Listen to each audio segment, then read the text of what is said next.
kamu? Kerajaan-kerajaan yang ada di Indonesia. 16. Kerajaan Mataram Islam adalah kerajaan Islam di Pulau Jawa yang berkuasa pada abad ke-16 hingga 18.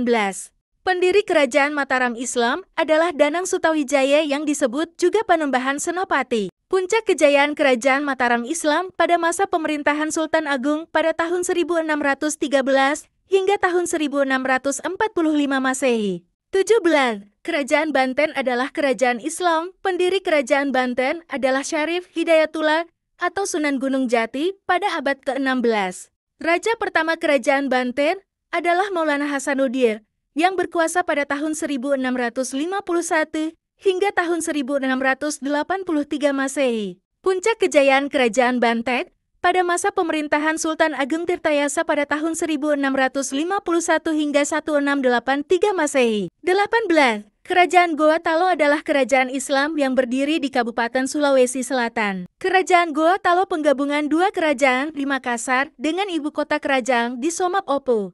Kejayaan kerajaan Goa Talo pada masa pemerintahan Sultan Hasanuddin pada tahun 1653 hingga tahun 1669.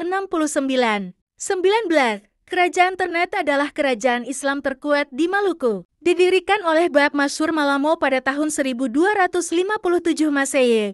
Pada saat itu kerajaan bernama Kerajaan Gapi.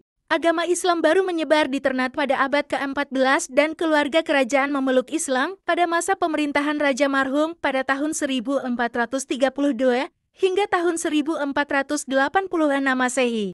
20. Kerajaan Tidore adalah kerajaan Islam di Maluku. Kerajaan Tidore berdiri pada abad ke-11 dan baru bercorak Islam pada akhir abad ke-15. Puncak kejayaan kerajaan Tidore pada masa pemerintahan Sultan Luku pada abad ke-18.